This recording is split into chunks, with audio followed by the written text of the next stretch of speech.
Civic sense वो मूत्रालय नहीं मंत्रालय लिखा है। एक सिविलाइज सोसाइटी में रहने वाले सिविलियंस के भीतर पाए जाने वाला वो गुण जो उसे समझदार और जिम्मेदार नागरिक बनाता है। 6,000 पुलिस को बुलाना जा रहा ना, 6,000 INR फैमिली के साथ जा रहा। ऐसी जागरूक कोशिश जिससे वो समाज की बेहतरी के बारे में सोचे। You say डस्टबिन ही नहीं है।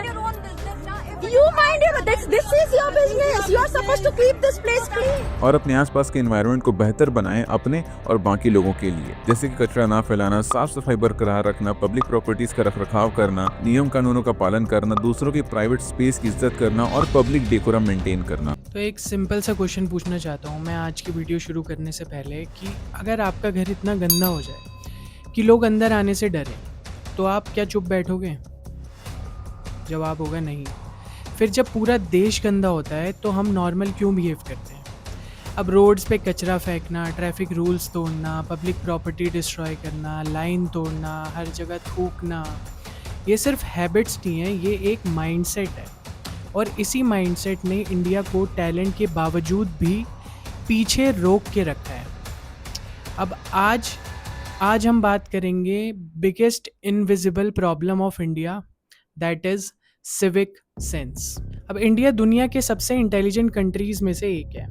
इंजीनियर्स, डॉक्टर्स, साइंटिस्ट, CEOs, हम मार्स तक पहुंच गए हैं, बट सिविक सेंस जो कि बहुत बेसिक है किसी भी कंट्री के लिए, वो आज भी इंडिया से मिसिंग है। अब क्यों? और सबसे डेंजरस पार्ट इस चीज़ का ये है कि हमने इस प्रॉब्लम को ना नॉर्मलाइज कर दिया है। सब करते हैं, एक रैपर से क्या होगा, गवर्नमेंट का काम है, इंडिया कभी नहीं सुधरेगा, यही सब लाइंस बोल के हम इस चीज़ को इग्नोर कर देते हैं और इसी थिंकिंग ने सिचुएशन को और ख़राब भी कर दिया है। तो सबसे पहले समझते हैं सिविक सेंस आखिर होता क्या है। भाई कि उसमें 4 चम्मच गोबर में से 1 चम्मच जूस निकाल के अगर प्रेगनेंसी में समय समय पर लेते रहे तो नॉर्मल डिलीवरी के चांसेस बहुत ज़्यादा बढ़ जाते हैं। मेरी वाइफ ने भी गोमूत्र पिया। क्योंकि इंडिया क्या है? एक मल्टी कल्चरल डाइवर्स कंट्री जहाँ डिफरेंट कल्चर्स एक साथ को एग्जिस्ट करते हैं, लेकिन एक चीज़ हम सब के बीच में कॉमन है और वो है हमारी सिविक सेंस। हम भारतीयों में इतनी तो क्वालिटी है कि आप भारत के किसी भी कोने से कुछ भारतीयों को उठाकर दुनिया के किसी भी कोने में ला के रख दीजिए, वहाँ वो आपको एक छोटा सा भारत बनाकर देंगे। अब सिविक सेंस का मतलब सिर्फ सफाई नहीं होता। अब सिविक सेंस का मतलब होता है respecting public spaces, following rules, thinking beyond yourself, caring about strangers, acting like a responsible citizen. अब सिंपल वर्ड्स में ऐसी हैबिट्स जो सोसाइटी को बेटर बनाए। अब जापान में अर्थक्वेक आता है तो लोग पैनिक नहीं करते। जर्मनी में रोड्स खाली हों तो सिग्नल तब भी फॉलो करते हैं लोग। सिंगापुर में लोग च्युइंगम भी केयरफुली यूज़ करते हैं। अब इंडिया में हम हॉर्न, लिटरिंग, रोड रेज, ये सब बहुत ही नॉर्मल प्रॉब्लम्स है डेली की। डिफरेंस पैसों का नहीं है, डिफरेंस माइंडसेट का है। इंडिया में बिहार इतना डेवलप्ड है कि वो डेवलपमेंट में मानता ही नहीं है। कई इंजीनियर साहब है, उनसे पूछना जाता है कि 40 लाख आपने लगाया कहाँ? इस दुनिया ने ना बहुत सी महंगी महंगी बिल्डिंग्स और टावर्स देख रखी है, पर 20 लाख में ऐसा टावर बनाना ट्रूली जीनियस, 8वां अजूबा है दुनिया का। सिंपलिसिटी का एग्जांपल है भाई। कोई फैंसी आड़े टेढ़े आर्किटेक्चरल डिजाइन्स नहीं है, सिंपल। जितना सिंपल बिहार उतना सिंपल उसके स्ट्रक्चर्स। इतना ट्रू टू इटसेल्फ है बिहार। वॉच टावर को चालू कर दिया गया, लेकिन उद्घाटन के 24 घंटे के बाद ही चोरों ने इसे निशाना बना लिया। चोरों ने टावर में घुसकर तांबे का तार खींच लिया, टावर में लगे 2 घड़ी का रिले बाहर निकल गया और एक खराब होकर ऊपर ही अटक। इंडिया का माइंडसेट है द चलता है माइंडसेट। इंडिया की सबसे डेंजरस लाइन है चलता है। रोड पे गार्बेज चलता है, सिग्नल तोड़ दिया चलता है, पब्लिक प्रॉपर्टी तोड़ दी चलता है। मतलब हर चीज़ में हम एक माइंडसेट को लेके आते हैं चलता है। ट्रेन में गुटखा थूक दिया चलता है। हम प्रॉब्लम को सॉल्व नहीं करते, हम उसके साथ एडजस्ट कर लेते हैं किसी तरह कि ठीक है ऐसा तो होता ही है। और जब एक जनरेशन एडजस्ट करती है तो अगली जनरेशन उसको नॉर्मल समझने लगती है। अब कैसे एग्जांपल कैसे समझते हैं? अगर एक बच्चा है, आप गाड़ी में कहीं जा रहे हो, पापा ने रोड पे बॉटल फेंक दी तो उसके माइंड में क्या आएगा? अब उसके माइंड में ये चीज़ एक नॉर्मल चीज़ बन जाएगी कि हमने पानी पी लिया, बॉटल यूज़ की नहीं है तो इसे बाहर फेंक दो। अब सिविक सेंस स्कूल से पहले घर से स्टार्ट होती है।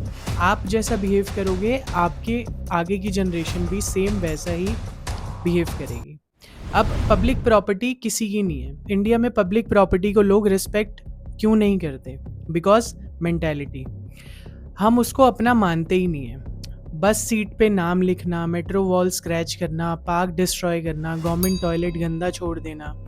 हम घर क्लीन रखते हैं बट पब्लिक प्लेसेस गंदे के गंदे, क्योंकि हम सोचते हैं ये मेरा नहीं है, कोई ना कोई कर ही लेगा, मेरा क्या जा रहा है। But reality public property he actually सबसे ज़्यादा आपकी होती है, बिकॉज टैक्सेस से बनी होती है। आप जो टैक्स पे करते हो उसी से ही वो पब्लिक प्रॉपर्टी बनती है। अपने देश की पब्लिक प्रॉपर्टी को भी हम पर्सनल ट्रीटमेंट देते हैं, चाहे वो बस या ट्रेन स्टेशन में रखे गए पब्लिक बेंचेस हो, नलके हो, रेस्टरूम्स हो, सबको हम अपने घर जैसा बना के रखते हैं। जैसे हाल फिलहाल में बना अयोध्या का रेलवे स्टेशन, क्या वर्ल्ड क्लास फैसिलिटी सरकार ने हमें दी है, लेकिन हम अपना भारतीय टच उसमें देते हैं ताकि हमें ऐसा न लगे कि हम विदेश में आ गए हैं, हमें वो चीज पराया न लगे। हमारा घरेलूपना देख के भारतीय रेलवे वालों ने लेटरिन के मग्गे चैन से बांध दिए, ट्रेन में लगने वाली पंखों और लाइटों के वोल्टेज चेंज कर दिए गए, कस्टम मेड बना दिए गए उनको, ताकि उसको घर में यूज न किया जा सके, क्योंकि कुछ भारतीय उसको अपने घर लेके चल देते थे, और वो भी इसलिए किया ताकि उसको सेफ रखा जा सके। बाहर में लगे रहेगा तो नुकसान पहुंचा देगा ना कोई उसको। अब भारत तो हमारी माता है, पैट्रियोटिज्म, अब माँ के घर में कैसे चोरी है। चोरों ने सुरंग बनाकर रेल का इंजन किया गायब। हंसी ठिठोली नहीं रुकनी चाहिए, क्योंकि हैप्पीनेस इंडेक्स में इंडिया 126 में था, अभी 118 में आ गया है, जो कि बिल्कुल लोगों में नजर आता है। इतना खुशनुमा माहौल बना के रखते हैं अपने आसपास ये कि आदमी चाह कर भी दुखी नहीं रह सकता। बड़ी परेशानियों से ट्रेन में सफर कर रहे हैं, कोई पानी छिड़क दिया, फ्रेश हो गए एकदम, गुड मॉर्निंग पाइनएप्पल हो गया। एग्जाम क्रैक नहीं कर पा रहे हैं, ट्रेनों की खिड़कियां तोड़ दे रहे हैं, मजे, स्लीपर की टिकट खरीद के एसी वाले के सीट में बैठ गए, मतलब कोई ना कोई एक्टिविटी चली रही है। अब ट्रैफिक इंडियाज डेली वॉरजोन है। इंडिया में ड्राइविंग स्किल से ज़्यादा सर्वाइवल इंस्टिंक्ट चाहिए। हॉर्न आपके पीछे कोई ना कोई कंटिन्यूसली दबा ही रहा होता है, wrong side driving, no indicators, triple riding, footpath पे बाइक, और फिर हम कंप्लेन करते हैं कि इंडिया अनसेफ है। जिधर मन करता है उधर टर्न ले लेते हैं, जहां मन करता है वहां गाड़ी छोड़ देते हैं, जहां नहीं चलाना चाहिए गाड़ी वहां भी चला देते हैं, क्योंकि भाई हम लोगों पे टाइम नहीं है ट्रैफिक रूल्स को फॉलो करने का, वो भी रोज रोज। इसलिए हम लोग को अपने ब्रेन का यूज करना पड़ता है, जुगाड़ निकालना पड़ता है। सड़क हो, फुटपाथ हो, कहीं भी भाई गाड़ी चलाना है और जल्दी पहुंचना है, क्योंकि अगर हम लेट हो गए ना तो हमारा देश के विकास में जो कंट्रीब्यूशन है ना वो गिर जाएगा। तो हमारे देश में रैश ड्राइविंग करने की स्किल है, क्योंकि सड़कें ऐसी है कि एक लाइन में आप गाड़ी चला ही नहीं सकते। भारतीय सड़क सरप्राइज एलिमेंट से भरा पड़ा है, कहीं अचानक से गाड़ी आ जाएगा, कुत्ता आ जाएगा, बच्चा आ जाएगा, कुत्ते का बच्चा आ जाएगा, इंसान का बच्चा आ जाएगा, जो कि किसी की जिम्मेदारी नहीं है संभालना सिवाय उस ड्राइवर के, क्योंकि वो अगर किसी को भी टच किया तो पब्लिक उसको डबल टच करेगी। हम इतने ज्यादा सिविलाइज्ड हैं कि अपने फेलो सिविलियन की हम परवाह करते हैं, जानबूझ के हम बिना इंडिकेटर के टर्न कर देते हैं, गाड़ी से थूक देते हैं, लेन चेंज कर देते हैं अचानक से, ताकि दूसरा ड्राइवर अटेंटिव हो सके। बहुत से डिस्ट्रैक्शन रहते हैं भाई एक ड्राइवर के पास, उसका ध्यान रोड पर बनाए रखने की जिम्मेदारी भी तो हमारी ही है। यहाँ किसी का एक्सीडेंट हो जाता है तो लोग सामान लेके भाग जाते हैं, ताकि अगर पुलिस और एम्बुलेंस आए तो उन्हें तुरंत बॉडी मिल जाए, उसके अलावा उन्हें और कुछ न उठाना पड़े। ये होती है एडवांस सिविक सेंस। अब प्रॉब्लम्स रोड्स नहीं है, प्रॉब्लम है बिहेवियर। जो लोग समझते नहीं है, रूल्स को तो कोई मानना चाहता ही नहीं है। जहाँ पे हल्का सा भी हमें लूप होल दिखता है कि यहाँ से हम अपनी गाड़ी निकाल सकते हैं, हम खुद वहीं गाड़ी डाल देते हैं। जब रूल्स ऑप्शनल लगने लगे सोसाइटी डेंजरस बन जाती है। अब क्लीनलीनेस प्रॉब्लम है जो इंडिया की सबसे बड़ी प्रॉब्लम है। हम क्लीनलीनेस को सिर्फ गवर्नमेंट की रिस्पॉन्सिबिलिटी समझते हैं, बट रियलिटी गवर्नमेंट सफाई कर सकती है, मेंटालिटी चेंज नहीं कर सकती आपकी। अगर गवर्नमेंट मान लो एक जगह को आज साफ भी कराती है, जो मेंटली सिक पीपल हैं वो उसको फिर से दूसरे घंटे में गंदा कर देते हैं। अब इमेजिन करो आप अपने रूम में चिप्स खा के रैपर्स फ्लोर पे फेंक दो, 2 दिन में वो रूम गार्बेज डंप बन जाएगा। एग्जैक्टली वही रोड्स की हालत है। हम कुछ भी फेंकते हैं वो साफ़ करते हैं, कोई ना कोई फिर फेंक देता है। स्वच्छ भारत मिशन था, कैंपेन्स आ गए, डस्टबिन्स आए, एड्स आई, पर इन सब के आने से कुछ नहीं होगा जब तक हमारी हैबिट्स ही सेम है। अब ये सब चीज़ें स्लोली चेंज होती हैं। ये साले विदेशी कंप्लेन करते हैं कि इंडिया साफ नहीं है, क्लीनलीनेस नहीं है, यहाँ हम लोग एंटी हाइजीनिक हैं। What is the dirtiest country in the world? India? It's not India. That's a good guess though. Give me one more guess. It's definitely India. और इतना बदनाम करके इनका मन नहीं भरा तो हरामखोरों ने गेम बना दिया। साले सफेद चमड़ी वाले समझते क्या है अपने आप को। होली में मिलो बेटा तुम लोग, नाली के पानी से नहीं नहला दिया ना तो तुम्हारे भी ग्रैंड पेरेंट का बेटा नहीं मैं। India, the most spiritual country in the world.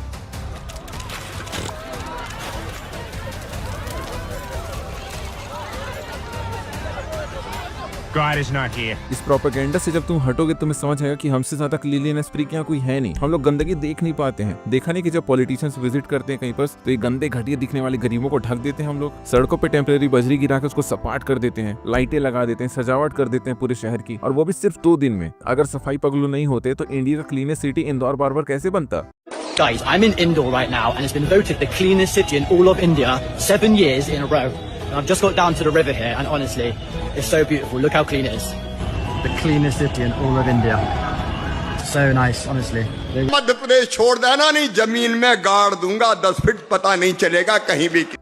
अभी बस इंदौर ही है, बाकी सिटीज लगी है लाइन में, वो भी हो जाएंगे क्लीनेस्ट सिटी कुछ सालों में, लेकिन इतने सालों में सिर्फ इंदौर ही साफ कर पाए हम लोग। अब फॉरेन कंट्रीज क्यों इतनी साफ लगती हैं? पीपल से फॉरेन कंट्रीज नेचुरली क्लीन होती है, मतलब वो पहले से ही क्लीन होती है, लोगों का उसमें कोई है ही नहीं, जबकि ये गलत चीज़ है। वहाँ भी ह्यूमंस ही रहते हैं। अब डिफरेंस क्या है? Consequences, education, social pressure. अब जापान में अगर आप लिटर करो तो लोग आपको जज करेंगे। इंडिया में कई बार लोग ज्वाइन ही कर लेते हैं कि चलो सामने वाली गाड़ी ने तो फेंक ही दिया है, मैं भी फेंक देता हूँ, मेरे अकेले के ना फेंकने से क्या होगा। अब एनवायरनमेंट इंसान को शेप करता है और इंसान एनवायरनमेंट को, जैसा आप एनवायरनमेंट को रखोगे वो भी आपको रिटर्न में वैसे ही देगा। अब social media and fake nationalism, सबसे आयरनिक चीज़ क्या है? हम ऑनलाइन इंडिया को डिफेंड करते रहते हैं और ऑफलाइन इंडिया को डिस्ट्रॉय करते रहते हैं। अब कमेंट सेक्शन में इंडिया सुपर पावर बनेगा और next second same person road पे गार्बेज फेंक देता है। एरोप्लेन में सफर कर रहे हैं तो चुपचाप कैसे जाएं यार? सोशलाइजिंग करना ह्यूमन नेचर है और हम तो बस नेचर की ऑर्डर फॉलो करते हैं। Business class section where we understand that a man turned around and actually urinated on a co-passenger. तो थोड़ा सा चिट चैट, थोड़ा सा स्नैक तो बनता है, और माहौल बनाने के लिए गाना बजा दिया और बढ़िया। वैसे हमारी दिल्ली की मेट्रो में इतना पारिवारिक माहौल रहता है कि आपको परिवार को लाने का ही मन नहीं करेगा, क्योंकि वहाँ आपको पूरा परिवार मिल जाएगा। ये मेट्रो थोड़ी है डिज्नीलैंड है चलता फिरता, जहाँ एक से एक कैरेक्टर मिलेगा सबके एंजॉयमेंट के लिए। और इंटरेस्टिंग बात ये है कि इस एंटरटेनमेंट के जॉनर्स भी अलग अलग हैं, कभी ड्रामा, कभी एक्शन, कभी रोमांटिक, कभी हॉरर। अब देशभक्ति जो है वो सिर्फ फ्लैग लगाने से नहीं होती, पब्लिक स्पेसेस को रिस्पेक्ट करने से होती है। अब इतनी सारी प्रॉब्लम्स है तो रिस्पॉन्सिबिलिटी कौन लेगा? रिस्पॉन्सिबल कौन है आपके हिसाब से? कौन है? Government, citizens, schools, parents? कौन लगता है आपको इन चारों में से कौन रिस्पॉन्सिबल है? तो ट्रुथ है कि सब के सब रिस्पॉन्सिबल है, बट चेंज इंडिविजुअली स्टार्ट होता है। अब अगर आप गार्बेज डस्टबिन में डालते हो, लाइंस जो लगी होती हैं उनको फॉलो करते हो, ट्रैफिक रूल्स फॉलो करते हो, पब्लिक प्रॉपर्टी को रिस्पेक्ट करते हो, अपना समझ के यूज़ करते हो, then you are already ahead of millions. अब ये सब तो प्रॉब्लम्स हो गई। अब how India can change? First है सिविक एजुकेशन। अब स्कूल्स में मार्क्स से पहले सिविक बिहेवियर सिखाना होगा। बच्चों को सबसे ज़्यादा ज़रूरत है कि चीज़ें सीखने की, स्ट्रिक्ट पेनल्टीज़ लगाने की। रूल्स तभी काम करते हैं जब उसके कॉन्सिक्वेंसेस रियल हो। पेनल्टीज़ रियल होंगी तो लोग डरेंगे कुछ भी गलत करने से। अब थर्ड है public Shem for bad behaviour. गलत चीज़ को नॉर्मलाइज करना बंद करो। कोई अगर आपको ऐसा करते हुए दिखे तो जाके उसको फेस करो। फोर्थ है लीड बाय एग्जाम्पल। लोग स्पीचेस से कम एग्जाम्पल से ज़्यादा सीखते हैं। अगर आप अच्छा करोगे तो जो आपको देखेगा वो भी सोचेगा कि यार अगर आपने एक चीज़ डस्टबिन में डाली है वो भी सोचेगा कि यार मैं भी डस्टबिन में ही फेंक देता हूँ, क्यों मैं बाहर फेंकूँ। अगर आप उस चीज़ को चेंज करना चाहोगे तो। हम इंडिया में प्रॉब्लम वही माइंडसेट की है, क्योंकि हम दिन भर में इतने लोगों को देखते हैं कि सब गलत कर रहे हैं, तो हमारा मन करता है कि यार अकेले मेरे करने से होगा क्या। पर वही सबसे बड़ी गलती है। अगर एक बंदा रिस्पॉन्सिबल एक्ट करेगा तो बाकी भी हो सकता है शायद उसको देख के रिस्पॉन्सिबली एक्ट करें उस चीज़ को लेके। अगर हम ही ये चीज़ सोचेंगे कि यार कूड़ा ही तो है, यहाँ उन्होंने भी फेंका ही हुआ है। बहुत सारी जगह ऐसी होती है जहाँ पे लिखा भी होता है यहाँ कूड़ा फेंकना मना है, but still people are throwing at the same place. और ये तो लिखा होने के बावजूद वहाँ पे फाइन्स लिखे होते हैं, बट फ़ाइन लेने के लिए कोई बैठा ही नहीं है। रात को निकल जाते हैं लोग कि हम यहाँ पे कूड़ा फेंक देते हैं, कौन ही देख रहा है। अब जब तक ये माइंडसेट चेंज नहीं होगा इसमें गवर्नमेंट भी कुछ नहीं कर सकती। अब रिसेंटली मैं एक जगह से जा रहा था तो मैंने देखा था वहाँ पे लिखा हुआ था बड़ा बड़ा कि यहाँ कूड़ा फेंकना मना है, बट स्टिल लोग वहीं पे कूड़ा डाल के जा रहे थे, जबकि वहाँ पे डस्टबिन्स भी लगे हुए हैं साइड में। डस्टबिन्स फुल हो गए हैं, लोग बाहर ही फेंके जा रहे हैं। डस्टबिन्स तो उस कूड़े के बीच में कहीं दिख भी नहीं रहे। तो सबसे बड़ी मेंटालिटी की दिक्कत। अब गवर्नमेंट दिन में एक जगह को कितनी बार क्लीन करेगी? अब इस सुबह सुबह क्लीनर्स आते हैं, क्लीन करके चले जाते हैं रोड्स पे जो भी गंद होता है, बट स्टिल वो अभी 1 किलोमीटर दूर भी नहीं गए होते, पीछे से गाड़ी आती है, कोई ना कोई बॉटल फेंक जाता है, कोई कूड़े की पन्नी फेंक जाता है। तो ये सबसे ज़्यादा रिस्पॉन्सिबिलिटी जो है इसमें हमारी है। हम अगर चेंज नहीं होंगे तो ये प्रॉब्लम कभी चेंज होने वाली है नहीं, ये प्रॉब्लम यही रहने वाली है। तो सबसे पहले हमें खुद को चेंज करने की ज़रूरत है, देन हम एक्सपेक्ट कर सकते हैं कि यार कोई और भी चेंज होगा। जब तक हम खुद ही वैसे रहेंगे कि उसने कर दिया मैं भी कर देता हूँ, क्या ही फ़र्क पड़ता है, ये सब माइंडसेट जब तक चेंज नहीं होगा, जब तक हम इन चीज़ से कभी बाहर आ ही नहीं सकते। अब वंदे भारत को ले लो, गवर्नमेंट ने इतनी अच्छी ट्रेन चलाई, लोगों ने उसकी सीट्स तोड़ दी, टॉयलेट्स डिस्ट्रॉय कर दिए, बाहर से पत्थर मार के उसके कांच तोड़ दिए। तो लिटरली गवर्नमेंट हमारे लिए इतना एफर्ट लेगी क्यों? उनको भी लगेगा कि यार जैसी ट्रेन चल रही है चलने दो, इनको अच्छी फैसिलिटी देने का कोई फ़ायदा ही नहीं है, क्योंकि अगले ही मिनट इन्होंने तोड़नी है, इनको तो सेंस ही नहीं है चीज़ें यूज़ करने की, तो वो क्यों इतनी अच्छी चीज़ें हमें लगा के देंगे? अब गवर्नमेंट एक स्टेप ले सकती है, एक चीज़ हमें दे सकती है, उसको कैसे मेंटेन करना है, उसको कैसे यूज़ करना है, इतना दिमाग और इतनी एक्सपेक्टेशन तो गवर्नमेंट की भी हमसे होती है कि यार हम उसको कैसे यूज़ करेंगे, कि हम उसको अच्छे से ही यूज़ करेंगे। बट ऐसा होता नहीं है, रिजल्ट्स उनको मिलते हैं बिल्कुल ही ऑपोजिट। लोग बिल्कुल भी उसको अच्छे से यूज़ नहीं करते, तोड़ने में लगे रहते हैं, हर दूसरे दिन उसमें से कोई चीज़ चुराने के बारे में सोचते रहते हैं। तो अगले ही मिनट उनको भी लगता है कि यार इनको कुछ देने का फ़ायदा ही नहीं है, तो फिर वो भी उसमें इनिशिएट करना बंद कर देते कि ठीक है जो जैसा चल रहा है टूटा-फूटा उसको चलने दो, ना वो चेंज करते हैं, क्योंकि जब तक लोगों की मेंटालिटी चेंज नहीं होगी तो गवर्नमेंट भी उस बारे में क्यों ही सोचेगी। ट्रैफिक रूल्स को ले लो, जब तक फ़ाइन्स लोगों के ऊपर नहीं लगते लोग उसको भी सीरियसली नहीं लेते हैं। कई लोग तो फ़ाइन्स लगने के बाद भी उसको सीरियसली नहीं लेते। अब सुबह-सुबह का टाइम होता है, 5-4 बज रहे हैं, 4 बज रहे हैं, 3 बज रहे हैं, तो लोग सोचते हैं कि यार कौन ही देख रहा है, निकाल लेता हूँ। हम खुद भी कभी-कभार रेड लाइट्स पे फॉलो करते ही नहीं हैं। तो इन सब चीज़ों से क्या होता है कि अब एक बंदा जो है वो फॉलो कर रहा है, आप फॉलो नहीं कर रहे, उस आपकी गलती की वजह से किसी और का भी एक्सीडेंट होता है। तो वो बंदा तो फॉलो कर रहा था रूल्स, उसकी क्या गलती थी, पर आपकी गलती की वजह से सामने वाले का भी नुकसान हुआ, तो वो चीज़ गलत है। तो आपको जो रूल्स हैं वो फॉलो करने चाहिए। आप रूल्स फॉलो करोगे, आपके साथ आपके बच्चे हैं वो भी देखेंगे, वो भी कल को रूल्स फॉलो करेंगे। अगर आप वो चीज़ फॉलो नहीं करोगे तो how can you expect from them कि वो भी आगे जाके वो चीज़ों को फॉलो करेंगे। अब इंडिया को स्मार्ट सिटीज़ नहीं, स्मार्ट सिटीज़न चाहिए। एक कंट्री तब डेवलप होती है जब उसके पास टॉल बिल्डिंग्स हों, पर कंट्री तब डेवलप होती है जब लोग स्ट्रेंजर्स के लिए भी रिस्पॉन्सिबल फील करें। अब इमेजिन एन इंडिया जहाँ पे रोड्स क्लीन है, ट्रैफिक डिसिप्लिन्ड हो, पीपल रिस्पेक्टफुल हों, पब्लिक प्रॉपर्टी सेफ हो। इम्पॉसिबल नहीं है यार, ये सब चीज़ें बहुत ही बेसिक चीज़ें हमें चाहिए, बेसिक आदतें अपनी बदलने की ज़रूरत है। बस हर इंसान को ये सोचना होगा कि मुझसे ही स्टार्ट होगा, मैं करूँगा तो और लोग भी करेंगे। जब तक हम अपना माइंडसेट चेंज नहीं करेंगे ये चीज़ें ऐसी ही रहने वाली है। इसमें गवर्नमेंट को ब्लेम करना बहुत ही नॉनसेंस चीज़ है। नेक्स्ट टाइम जब आप रोड पे हो, 1 सेकंड के लिए सोचना, क्या मैं प्रॉब्लम का पार्ट हूँ या सॉल्यूशन का? बिकॉज इंडिया तभी चेंज होगा जब इंडियंस खुद चेंज होंगे। अगर आपको ये वीडियो अच्छी लगी हो तो लाइक, शेयर एंड सब्सक्राइब। हम मिलते हैं आपसे नेक्स्ट वीडियो में, तब तक के लिए गुड बाय।